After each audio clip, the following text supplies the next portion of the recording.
Hi. Just 1 second.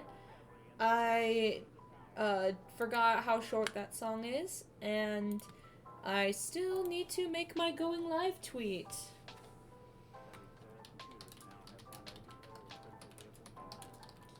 Live now, reading the next chapter of Through a Glass Divine. Come watch.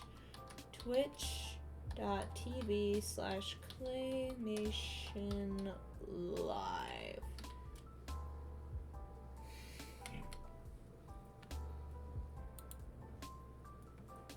So is it just me, or is this music really loud? I think the music is just really loud. I'm gonna turn it down a tad. There we go. Alright. Hey guys! Hello!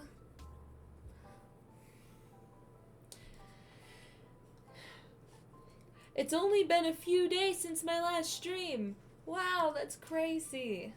It's been a long time since it's been that short of a gap. You know what I mean?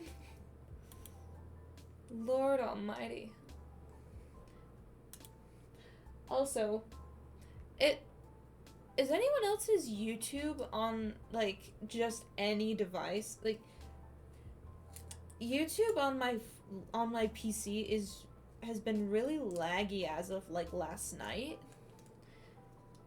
Even when the only things I have open are my Chrome tab and Chatterino, like, YouTube on my phone is perfectly fine.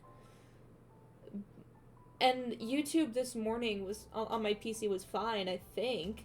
And it's literally just YouTube. Like, Twitch is fine. Like, I can go through Twitch and it's not laggy. It's just YouTube. And I don't get it.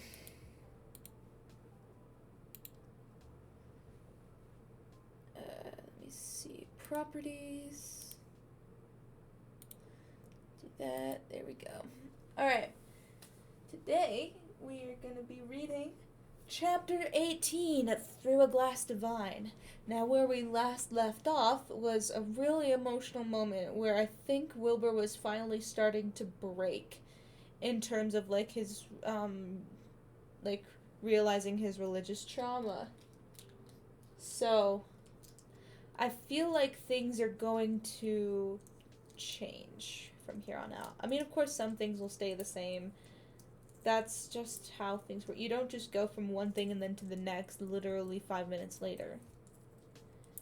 So I'm really excited to see how this chapter turns out. To see how the events of the previous chapter get resolved. So let's go into it, shall we? Boom.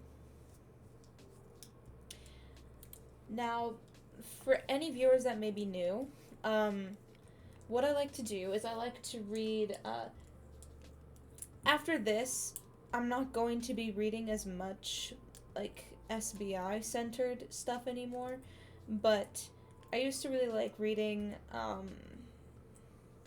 SBI AUs.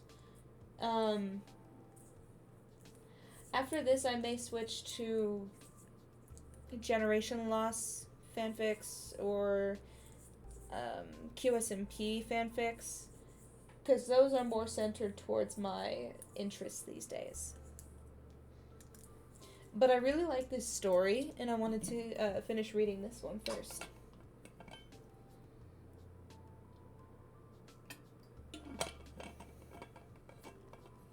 Alright. Let's do this. I ripped my headphone out.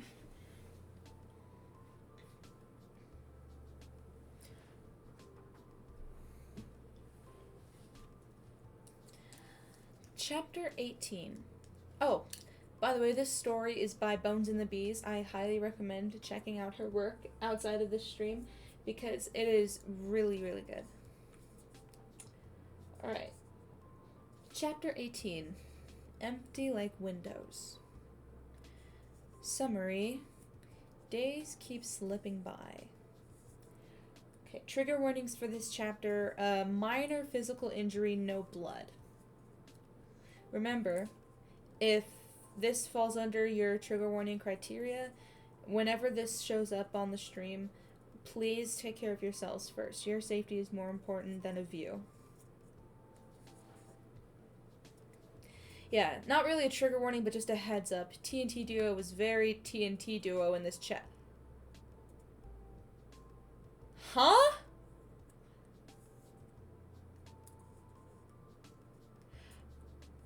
I'm not sure I quite get what you mean, Bones and the Bees. Anyway.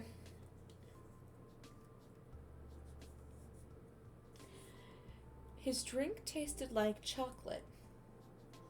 When the Pythia asked Quackity to surprise him, he found himself slightly concerned when Quackity had immediately reached for a bottle of bourbon. Then he was confused when the finished drink was a pale shade of lavender and didn't have the sharp smell to it he so often associated with dark liquor. Finally, when he tried the drink, he was more than pleasantly surprised to find that it tasted like chocolate and strawberries. The heaviness of the bourbon was still there, but it was muted in a way that only added to the chocolate taste rather than distracted from it. The Pythia took another sip and felt warmth spread down his throat. "You like?" Quackity asked, leaning his elbows against the bar. "I do," the Pythia said, setting his glass down. "I thought I wasn't a fan of bourbon, but here we are. What can I say? I'm good at finding out what you like," Quackity told him, the edges of his smile turning up even more. If the Pythia wasn't already flushed from his first drink, he certainly was now. He and Tommy had gone up to the bar together, but after a long day scrubbing the kitchen floor, Tommy was struggling to stay awake after half of his drink. Although the Pythia had offered to take him back, Tommy insisted he was fine, and he said he'd ask around for someone to guard the door to the temple so they could let the Pythia back in when he was done.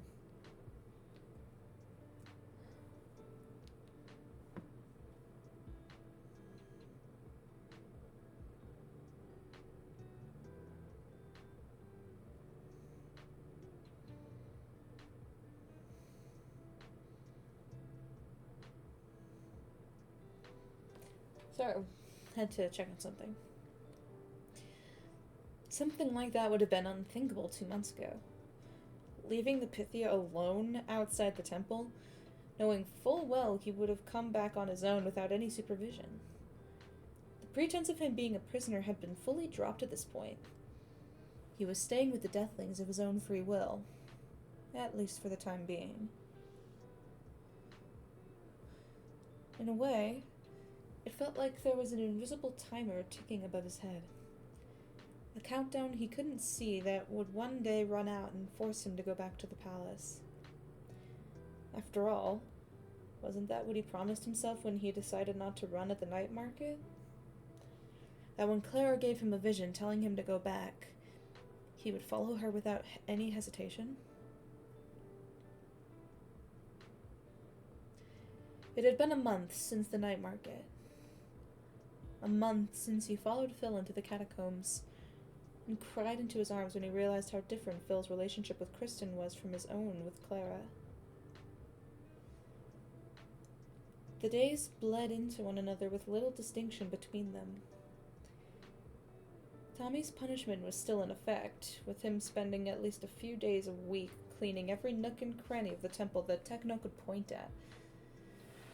On the days Tommy wasn't on intensive cleaning duty, he would follow the Pythia around while he did his own chores. Because now that he was no longer a prisoner of the Deathlings, Phil told him he had to pull some of his own weight around the temple. Unlike Tommy, though, the Pythia wasn't under any punishment, so his chores mostly consisted of easier things like washing dishes or doing laundry. Although the work was a welcome change from just sitting around trying not to get lost in his thoughts all day, There'd been a bit of a learning curve when he first started helping out. Going from living on the streets as a kid to being one of the most important people in the palace meant he'd never had any reason to learn how to do things like wash clothes. Of course, Tommy had teased the shit out of him for this, but ended up being a surprisingly patient teacher. Quackity was more than happy to host the two of them whenever they needed a break from the temple, since Tommy was barred from going out into the city after his stun with the night market. It just so happened that tonight, Tommy was too tired to stay up there for long, which left the Pythia with Quackity's company and no one else. And although the Pythia still got that nervous itch under his skin whenever Tommy wasn't around, he didn't mind getting the chance to talk with Quackity one-on-one. You know, I'm surprised a bartender of your talents is spending the evening with a single customer, as opposed to actually turning a profit out there, the Pythia commented, gesturing to the door that led from the VIP lounge into the main part of the bar. Is it because of my charm and good looks? Quackity snorted at the smirk on the Pythia's face. Aren't religious figures supposed to be humble or some shit? Not this one, the Pythia shot back. Rolling his eyes, Quackity stepped back to rinse out the cups he used to mix the Pythia's drink. You're pretty, but not prettier than the credits I used to make on Friday nights like these. The truth is that business is dog shit right now, which is why I'm in here with you instead of helping Charlie man the bar out there.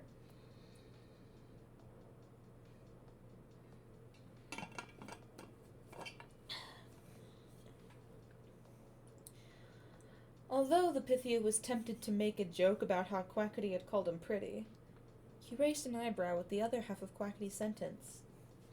Business is bad? It sure fucking is, Quackity huffed, reaching for a bottle of vodka in a clean glass. Like, things have been going downhill for a while, but with the price hike for food and the protests going on, people are trying to save money wherever they can. Which, tragically for me, means people are not wasting their hard-earned credits getting drunk off my liquor. The Pythia watched as Quackity poured the vodka into the glass, following it with a few ice cubes and nothing else. He took a sip, and the Pythia waited for him to wince at the fact that he was drinking straight vodka, but he didn't so much as blink. Damn. I've heard a few vague things about food getting more expensive, but protests? The Pythia asked, furrowing his brows. What's going on with that? Well, the price hikes are because of all the shit going on with Angia right now. But the protest didn't start until a few days ago. Despite the fact that people literally can't afford food anymore, Schlatt hosted this huge ball thing for all his rich asshole friends. Someone there ended up taking a picture of all the leftover food that got thrown out after, and, well, people were not thrilled to see where their taxes are going, to say the least. Quackity explained, taking another swig of his drink. Huh? Wait, what shit is going on with Angia? Has there been more stuff going on at the border? Quackity stared at him for a moment, blinking like he wasn't sure if he heard him right. Do you guys not get any signal down in that temple? I guess not. The Pythia shrugged. I don't have a phone or anything, so I've never really thought about it. Fucking Clara above, Quackity cursed, shaking his head as he poured himself more vodka. Alright. Well, you know how tensions were rising at the border? Pythia nodded. The government tried to keep it quiet at first, but eventually pictures got leaked that showed Angia increasing security around their side of the border. Instead of reacting to this in a diplomatic way, Schlatt instead went on live TV and threatened Angia, saying that if they wanted to try something, they wouldn't stand a chance against us. Burying his face in his hands, the Pythia groaned. Fucking hell, Schlatt. Obviously, Angia wasn't too thrilled about this, Quackity continued, the ice rattling around in his glass. In retaliation, Angia increased prices on their imports to us, which I'm sure you know is mostly agriculture since most of our farmland sucks. This led to food shortages, which has led to a price hike, so now everyone is broke and hungry. The Pythia shook his head. And if Angia wasn't planning something against us before, sure they are now. Exactly, Quackity hummed, taking another sip. I don't know much about the King of Angia, but we gotta hope they're not planning an all-out war because I don't need to speak to Clara to know how we'd lose. Shit. This was bad to say the least. While a part of the Pythia twinged at Quackity's comment about speaking to Clara, the unfortunate truth was that he still hadn't gotten a single vision from her. Not only had she not told him to leave yet, but she also hadn't shown him anything about what was going on with Angia, which troubled him even more. Because she doesn't care about you! Because it's not real! Oh fuck, my FNAF poster is going down again. 1 second.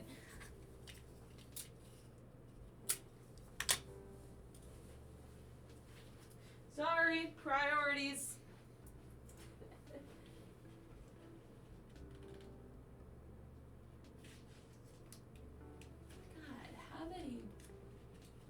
How many things of tape is it gonna take for this thing to stay up? Most of the tape, in terms of like keeping it up, is fine, but it's always this one corner, and sometimes it's this other corner, which actually, now that I think about it, might be causing issues too. I just can't see. Actually, no, we're fine. Kind of. We're kind of fine.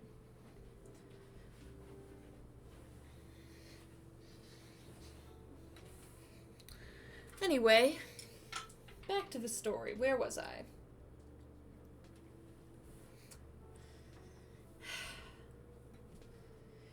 Maybe she just hadn't shown him anything about Angia because she knew he wasn't with Schlatt and couldn't advise him on it. Or maybe his original fears were right. His connection with her had become disrupted, which meant that she could have been trying to contact him this whole time. When he thought she was ignoring him, she might have been desperately trying to get through to him. Before, this would have made him panic. The idea that his goddess was trying to get through to him and he was pushing her away. His chest would have been tight, or his chest should have been tight. His fear should have been spinning around his head, ricocheting off of each other faster and faster with each passing second. But none of that was happening. The realization dawned on him with the same kind of slowness as the warmth that crawled up his throat after he took another sip of his cocktail. Instead of feeling panicked, he was relieved. If Clara couldn't get through to him, she couldn't tell him to leave. And as soon as that thought popped into his mind, the familiar panic began to buzz behind his ribs because it shouldn't have been his own thought. That shouldn't be something he wanted. But the relief was real. And if Claire hadn't already figured out that she'd been wrong choosing him as her vessel, she certainly knew now. Pythia? Quackity asked, snapping his fingers in front of his face. Pythia. The title made him flinch. It grated on his ears because that shouldn't be him. Not when he was having thoughts like what was passing through his mind right then. Not when he couldn't even bring himself to be upset over the fact that he was failing her. Yeah, sorry. Zoned out for a second, he said, taking a large swig of his own drink. You know, I actually met the King of Angia once. Quackity raised an eyebrow. For real? He snorted. Yup. The day I was kidnapped, actually.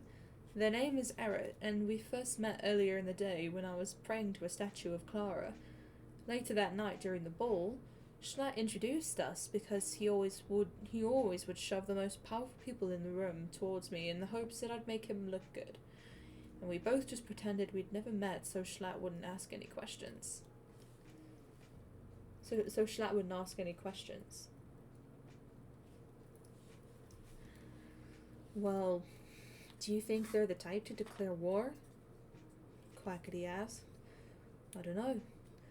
We only spoke for a few minutes in total. He shrugged. While they seemed rather level-headed, they also tried to get information out of me about how my visions work and all that. It was subtle, but it was clear they wanted to know just how valuable of a tool I was to Schlatt's government. Quackity narrowed his eyes. They don't know you're not in the palace, though, right? Thinking back to the night of the ball, he remembered how Eret had moved in front of him to block him so he could slip out with Tommy unnoticed. Even though that's what led to him being kidnapped, it had been a kindness at the time. But a part of him always wondered if Eret knew what that kindness had led to. The public doesn't know I'm gone. But when it comes to those who are at the ball, it's a bit trickier, he explained. While it's entirely possible that Schlatt lied to everyone there and told them I was taken to a safe room by a guard, I also doubt he would have let anyone leave without conducting a thorough search and for any sign of collusion with the Deathlings. That at least would have sparked questions. If they suspect you're not whispering your prophecies into Schlatt's ear anymore, then we could definitely be fucked. Quackity huffed. It was the unfortunate truth. If Eret suspected the Pythia had been kidnapped after the ball, then one of the largest liabilities standing in their way of a successful invasion was gone. Downing the rest of his drink, Quackity set his glass down and smirked at him. At the very least, if Clara tells you that shit's gonna hit the fan, I hope you'll give me a heads up so— Oh! Quackity! Never mind, I thought that was Wilbur. My bad. 1 second, let me reread that. At the very least, if Clara tells you that shit's gonna hit the fan, I hope you'll give me a heads up so I can pack up my stuff. Clenching his jaw, he stared into the rippling shades of purple in his drink. I wouldn't hold out on that. I wouldn't hold out for that, Big Q. I haven't gotten a vision from Clara in months. There was no reason for him to tell Quackity of all people something like that. Yet it slipped out without a second thought, and he wasn't even drunk. Something in his voice must have struck a chord in Quackity, because his smirk faded as he leaned closer across the bar. Is that normal? To not hear from her for that long? No, it's not normal, he confessed, holding back a wince. It could be that Clara can't reach me in the temple, but I'm just— Pause. I don't think that's it. Quackity considered this for a moment, and he felt like he was being pinned down by the seriousness in the man's dark eyes. What is it then? Quackity then asked in a low voice. Shame burnt low and steady in his gut, the smoke crawling up his throat as soft songbird cries echoed in his ears. I don't know why I'm telling you all this, he said instead of answering, tasting ash on his tongue.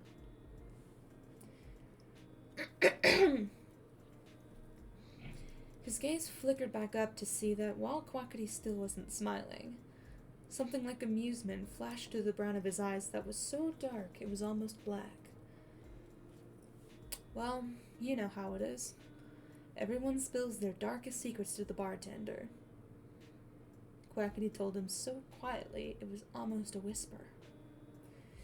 You're not just a bartender, though, he pointed out, the words scratching against his throat. That was true in more ways than one. Quackity wasn't just a bartender because he had ways of getting information no one should have been able to find. Quackity wasn't just a bartender because he was harboring the most... Quackity wasn't just a bartender because he was harboring the most wanted terrorists in the country under his bar. But most importantly, Quackity wasn't just a bartender. He was also separate from both Kristen and Clara. No, I'm not, Quackity agreed, leaning so close now they were practically sharing air. What's a Pythia to a non-believer? I feel like I failed her. The words spilled out from his lips like the smoke rising up his throat. Like she finally realized I was never the right choice to be her vessel, so she's given up on me.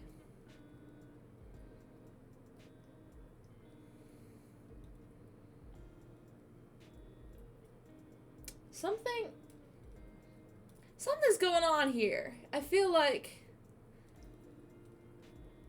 Are they gonna kiss? Like, are they gonna kiss or something? This would be completely like... I'm just gonna keep reading. I'm gonna keep reading. His heart pounded in his ears. He could hear Quackity's soft breaths. Would that really be so bad?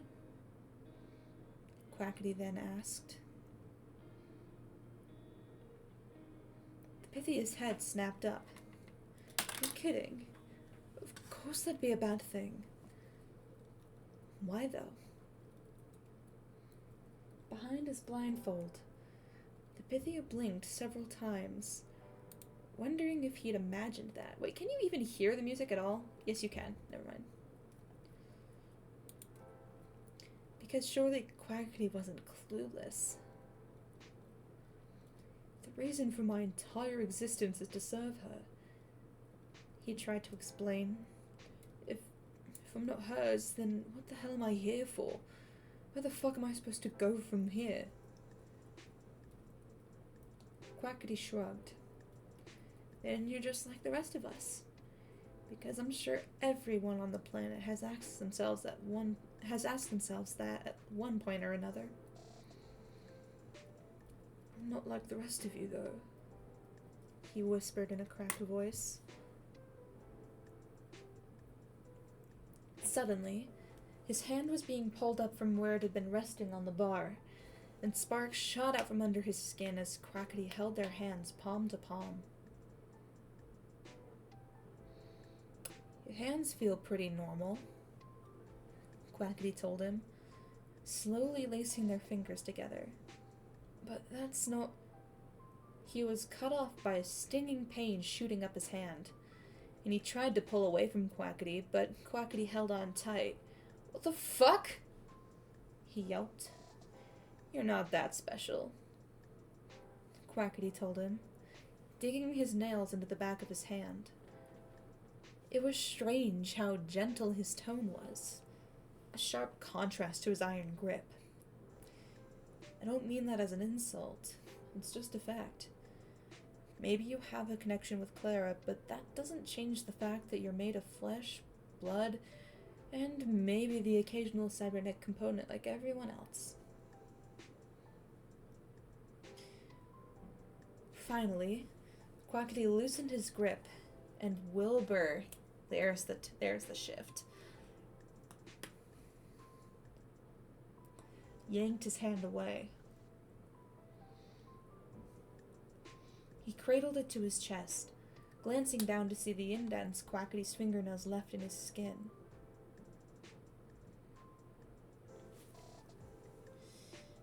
You're wrong, he forced out after catching his breath, although the words rang hollow in his ears. It's supposed to go deeper than just being made of flesh and blood. He curled his fingers into a fist, wincing when it sent more stinging up his arm. I'm empty. Really? Quackity asked, leaning all the way across the bar so their foreheads were nearly touching. Because I've seen empty before, and you're not it.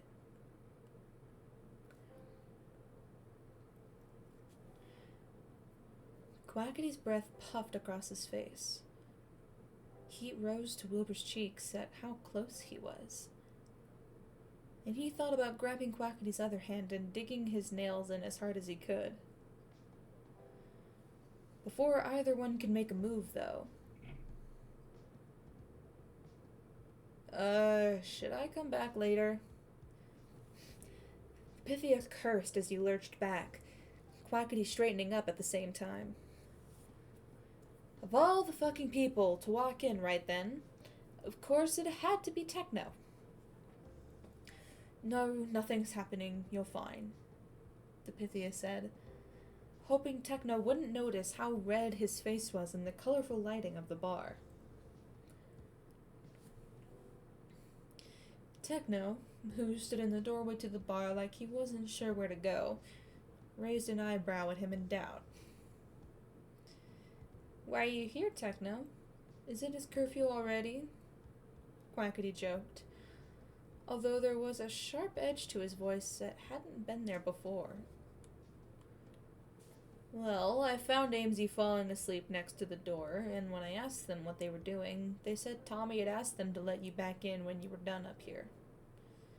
Techno explained, folding his arms over his chest.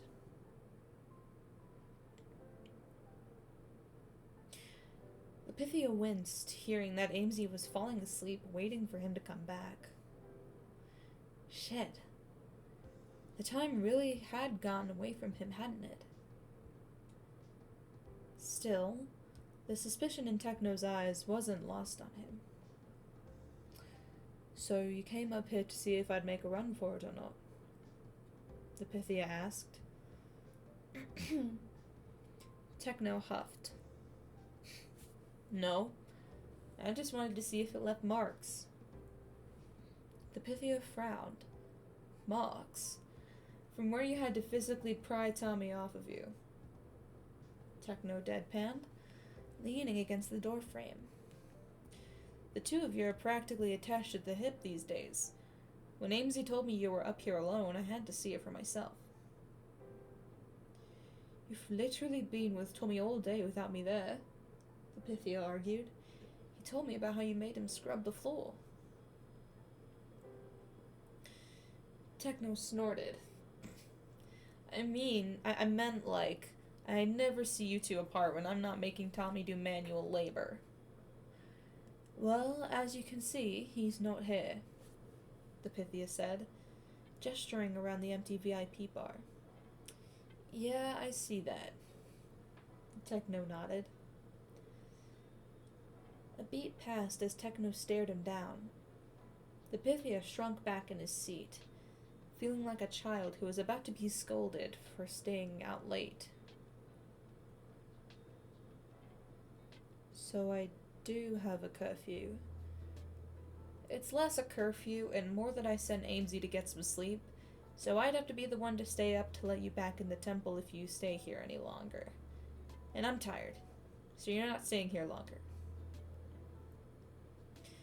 Although disappointment panged through him at that, he looked back down at the nail indents in his hand and figured it was probably better to leave now than let whatever was going on between him and Quackity escalate further. He'd let enough of his worries spill out for one night.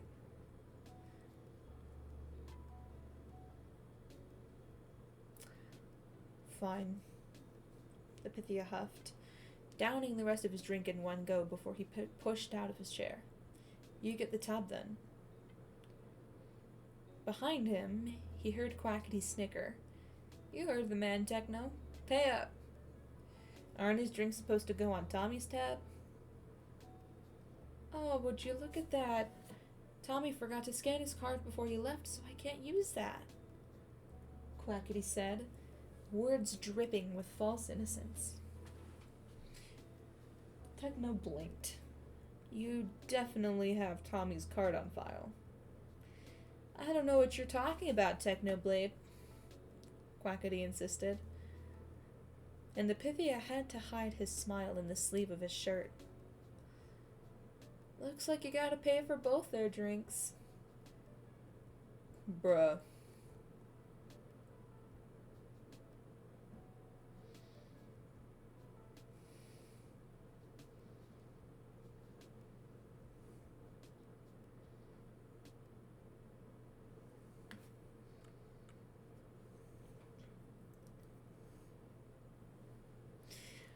Another beat ticked by, and Techno sighed as he held out his arm for Quackity to scan. Despite the phantom stinging in his hand left by Quackity's nails, he couldn't help but straighten up when Quackity's eyes flickered his way again. I've seen empty before, and you're not it. The Pythia's breath caught in his throat when Quackity's eyes met his own. Even if Quackity didn't realize it because of the blindfold, it felt like he knew anyway. Like he could see straight through the blindfold and was peeling back the layers to find what was hidden underneath. If he peeled back a strip of his skin, what would he find? What if he was hollow inside, just like he was supposed to be? Or even worse, what if he wasn't? The eye contact lasted for an eternity, trapped within a second. When Quackity looked away, the Pythia did too, and their only goodbyes were short waves as he followed Techno out of the bar as quickly as possible. Charlie wasn't waiting for them in the closet space like he usually was. The Pythia supposed this made sense, since Quackity had been the one to let him and Tommy out of the stairwell earlier, and he had mentioned that Charlie was in charge of manning the main part of the bar that evening. But even still, the Pythia found himself actually missing Charlie's strange quips about bones. Maybe he'd try to find him some animal bones or something one of these days. Or, well, maybe not, because that was kind of gross. Hi, okay. You missed a very tense, TNT duo moment. Because I'm like, are they gonna have a fist fight, or are they gonna make out?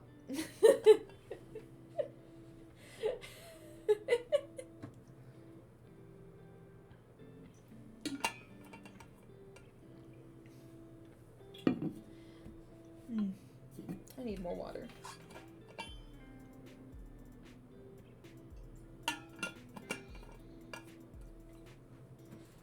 Wait, is my mic working? Hold on. Sometimes it just goes out randomly, and so I need to check. Okay, I think we're good. Yep, cool. Alright, let's see. As soon as the door to the stairwell slammed shut behind them, darkness swallowed them whole. The Pythia waited for Techno to pull a light out of his pocket like Tommy always did. But after a few seconds of waiting, he heard heavy footsteps echo off the walls.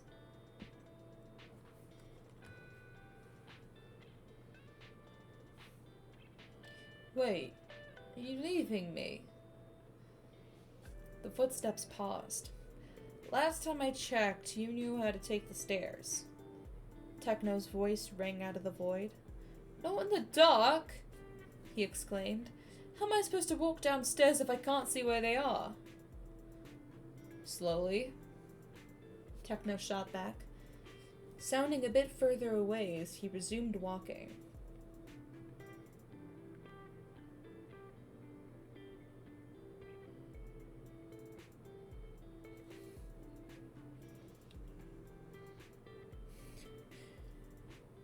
For a moment, he waited at the top of the stairs to see if Techno was just fucking with him. Surely he didn't expect him to walk all the way down to the temple in complete darkness, right? Seconds ticked by. Techno's footsteps got quieter. Fuck. If I trip and crack my head open, you need to tell Tommy it's your fault! He shouted down, his words bouncing back at him. I'll take my chances! Biting back a groan, he rested one hand against the wall and moved his foot off the first step. Once he was down to the second, he went for the third, and then the fourth, and so on and so forth. It was slow, to say the least. He had to reach out to feel the next step and make sure his entire foot was on it before he could put his weight on it.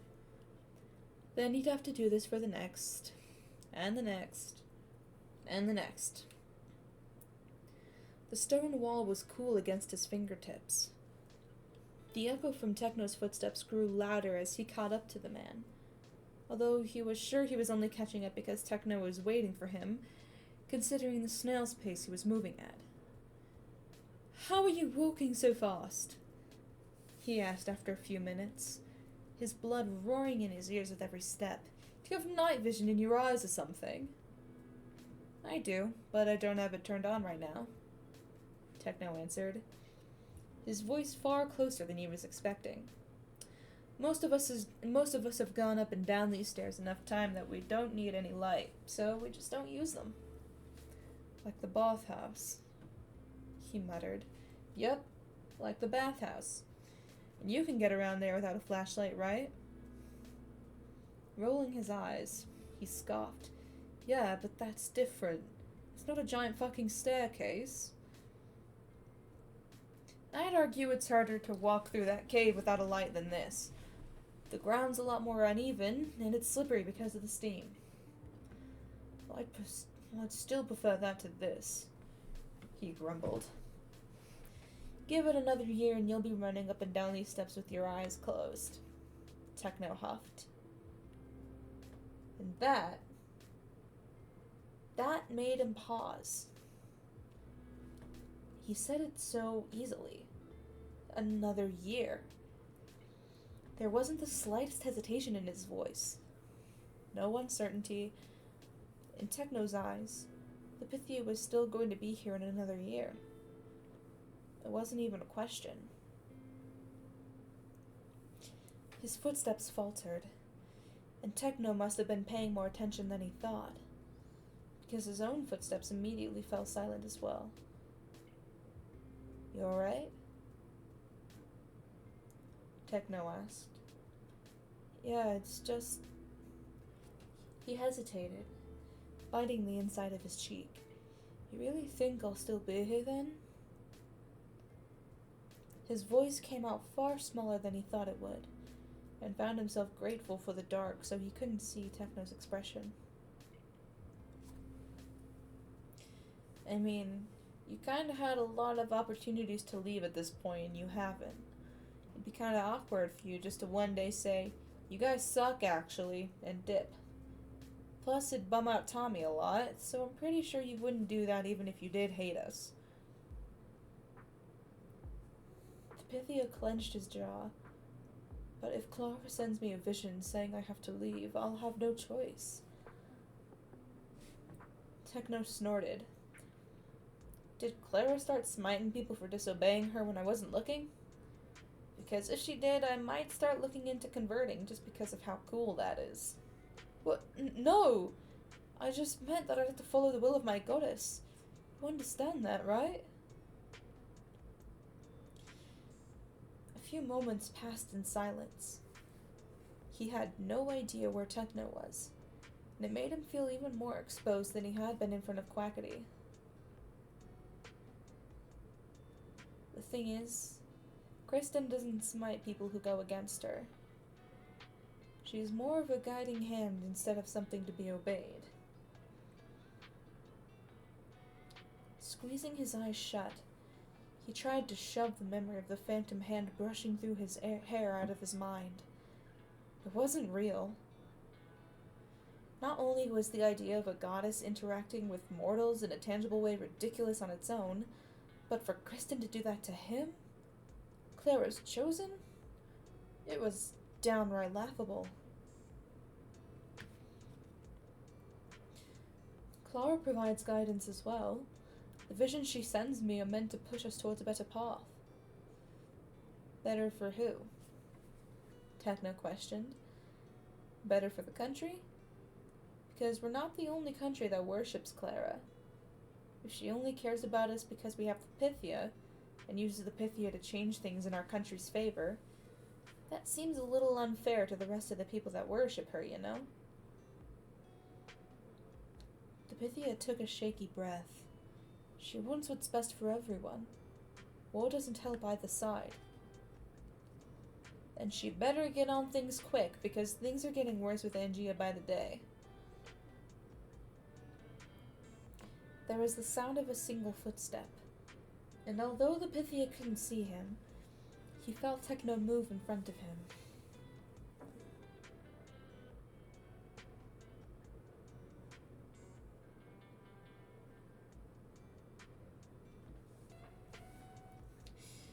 The thing is, even ignoring the wanting to prevent war thing, giving one country the power to change the future would mean she's playing favorites.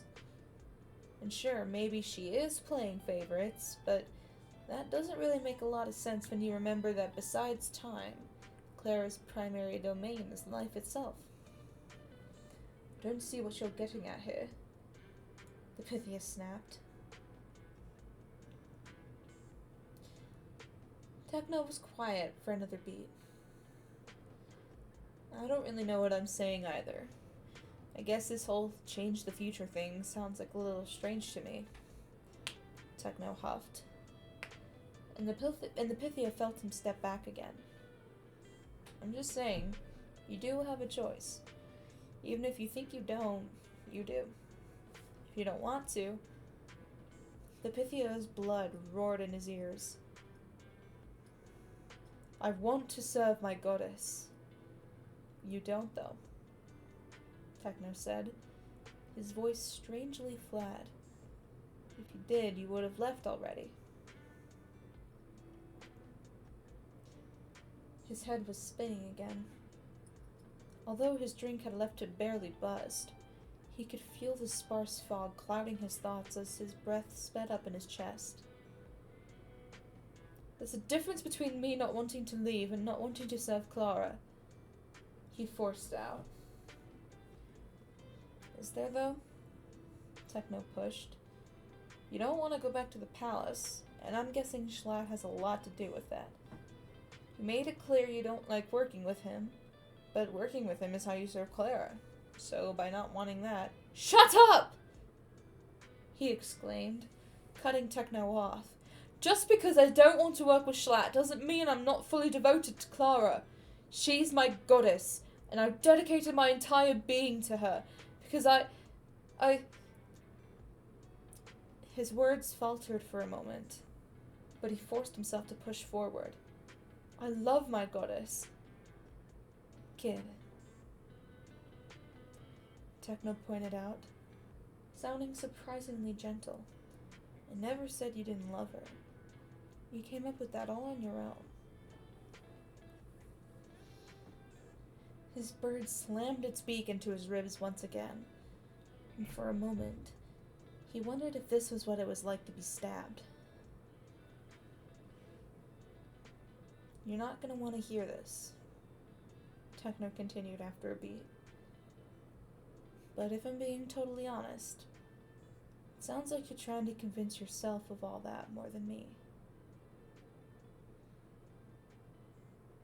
Maybe Techno had a point there, but Wilbur wasn't ready to acknowledge that, because if he did, he knew deep down something inside of him would shift. Something would change, and he would have no idea how to get it back where it was supposed to be. So instead, he decided to focus on the other thing Techno had said. I knew it. He was going to say, "You're right, I don't want to hear this." Oh, never mind.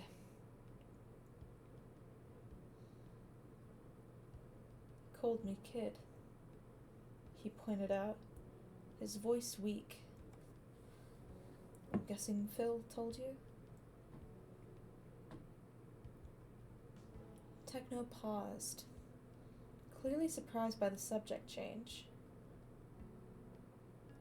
For a moment, Wilbur worried that he was going to keep pushing, even though he felt like he was going to shatter at the slightest touch.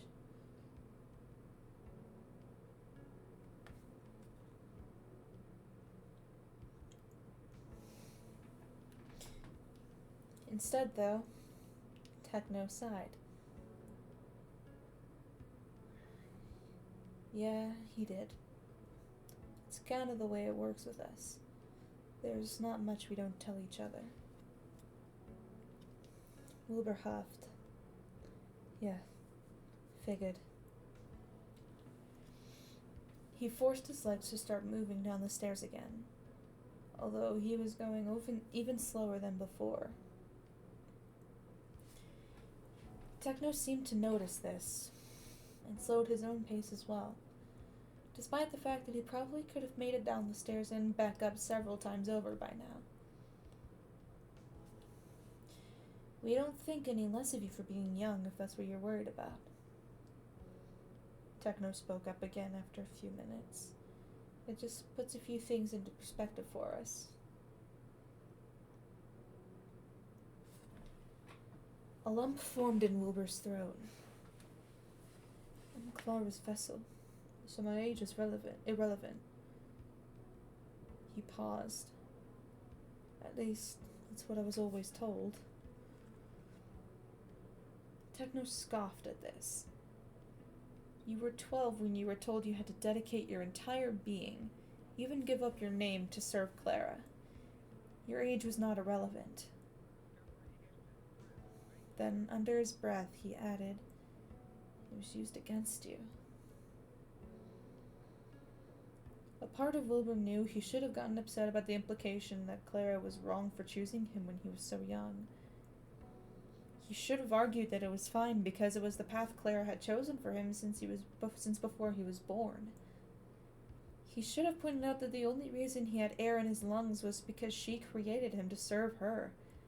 So no matter what age he was when he became the Pythia, it wouldn't have mattered. It was always going to be the same path.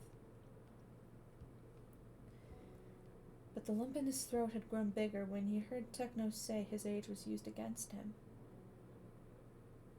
Because Wilbur knew what he meant. If he had been older, maybe he would have been able to fight back more. If he had been older, maybe giving up his name would have seemed more impossible. If he had been older, maybe...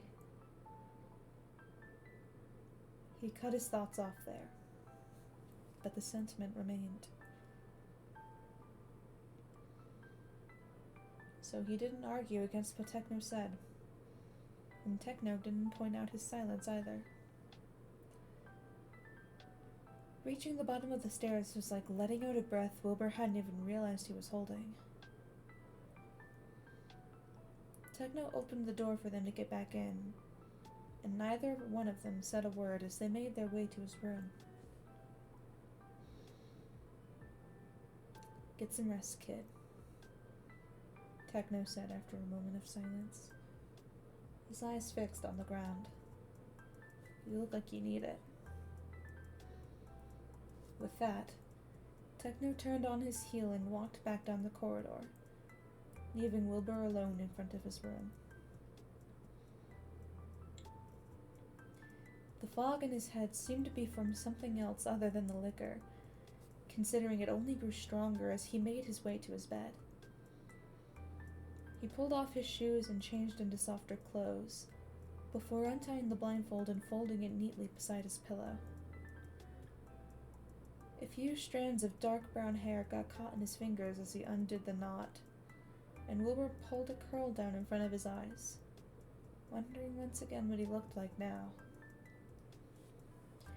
He reached his hand up to his scalp and ran his fingers over the raised scar hidden by his hair. Then he moved his hand down and brushed his fingers against the scar that ran through his eyebrow.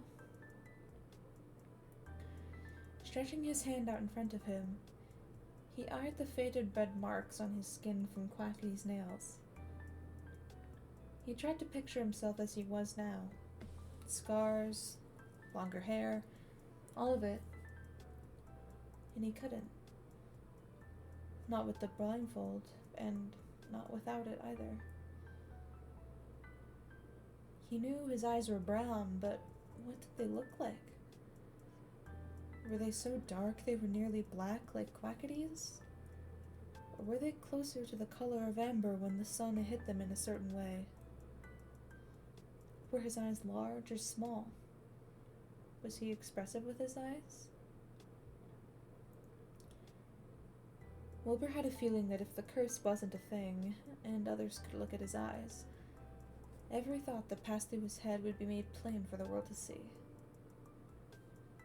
Or maybe it was the exact opposite. Maybe his eyes were windows to the emptiness inside of him. Maybe the Pythia needing to wear a blindfold was a blessing in disguise, because it would be too unsettling to look into his hollow eyes otherwise. Quackity told him he wasn't empty. Tommy told him he wasn't empty.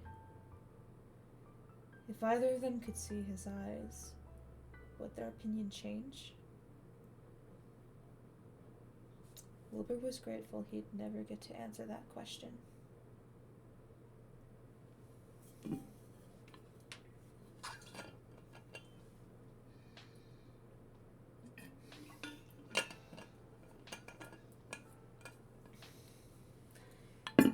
This is in italic, so it's most likely a dream, or maybe a vision. Lord. Okay. Cool. Vision. Awesome.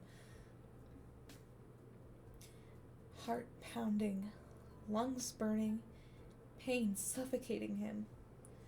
Footsteps slamming against concrete. Too many to be his own. Police. Holographic advertisements float above his head. He's drowning in a kaleidoscope of neon. Brick walls closing in. He can't breathe. He can't breathe. He needs to run faster. Faster, faster, faster. A terrified shout. He knows that voice. He looks behind him, already reaching out to grab him and pull him along. Blue eyes bright with terror meet his own. Somewhere in the distance, a bird shrieks loud enough to make ears bleed. The Pythia jolted upright in his bed, his chest heaving as he wiped the cold sweat off his forehead. As disjointed images flashed through his mind, he curled in on himself. Oh. I see you.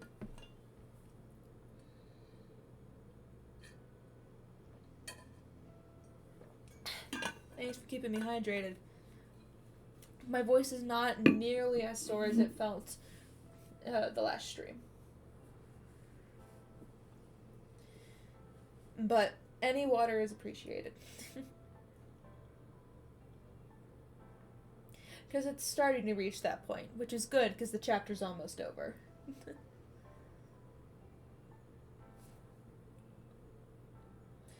Twisting his fingers into his hair and pulling as hard as he could to try and get his mind to settle down. Seconds ticked by. His breath slowed.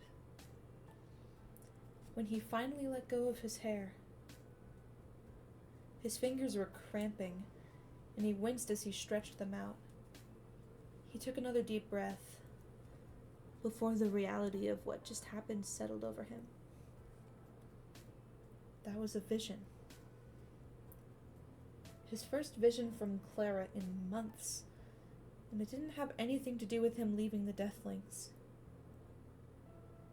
No. It was worse than that. Their luck would run out sooner or later, and something bad was going to happen to Tommy because of it.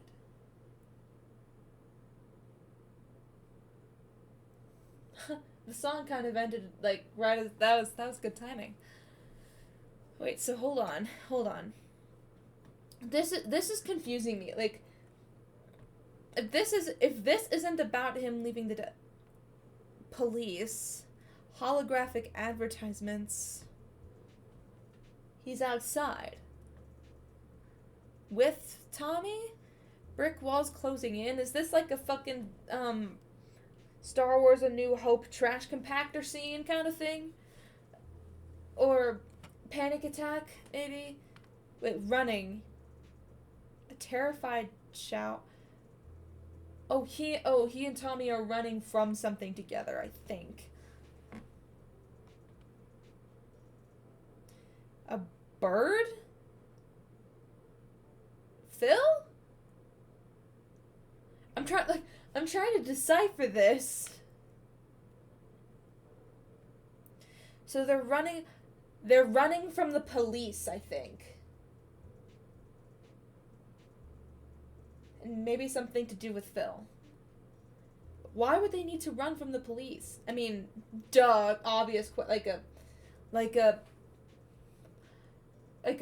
dumb, not dumb question, like a easy to answer question, like, they'd probably be running from the police because maybe maybe Schlatt or someone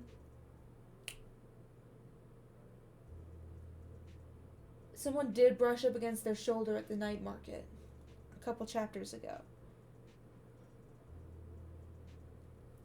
Maybe that guy gave them intel to Schlatt, to President Schlatt, about the Pythia. As like a spy or something. Found the death, like, put a tracker on their bike, or, like, maybe it is exactly how Phil was, like, worried about when they went to the night market. Someone, maybe the guy that brushed shoulders with them at the night market, put, like, a tracker on the motorcycle when they went back to the hideout. But why would they wait a month? Because it had been a month since the events of the night market.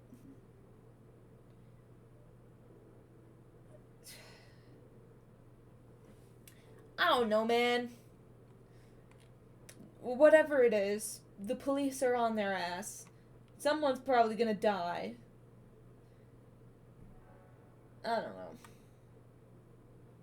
Yeah, why wait so long?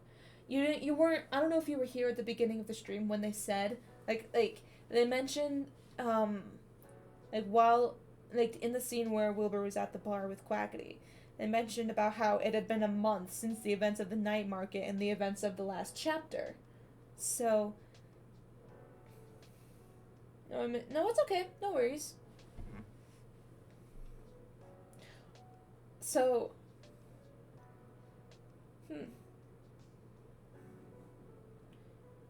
why would they wait this long?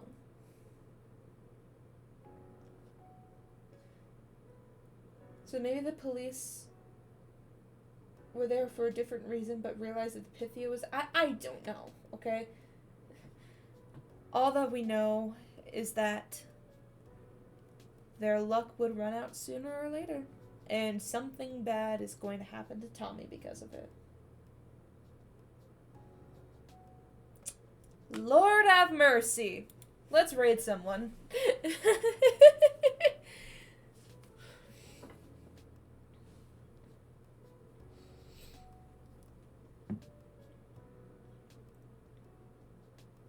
Let's see, who's live?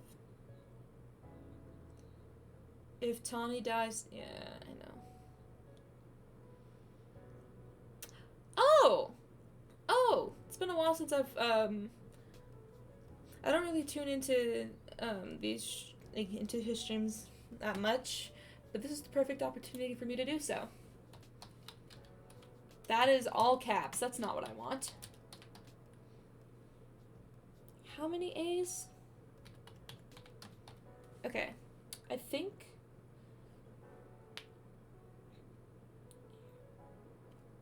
that's the correct amount of letters. This person is doing an uncapped subathon. So we are going to be rating Gravel. Once again, don't know when the next stream will be. I'm going to get this VOD uploaded to my YouTube channel. By the way, in case you didn't know, I have a VODs channel on YouTube, so if you miss a stream, or if you want to see any of the past streams, literally any of the past streams I've done, with the exception of a couple because I accidentally deleted a few in the past, you could check out my VODs channel by going here and following that link tree to my YouTube. Alright. I'm gonna bounce. Probably chill, do more Minecraft stuff like I normally do. Good to know because I need to rewatch the first part. Yeah. It's gonna take a while for the VOD to upload to YouTube, so you can still watch it on Twitch. But yeah, I have some bangers on my VODs channel. Alright. Hope you have a great rest of your night. And I will see you next time. I'll probably play Minecraft or do something cool. Maybe I'll do a singing stream. I like doing those. We'll see. Alright. Bye, bye, bye, bye, bye, bye.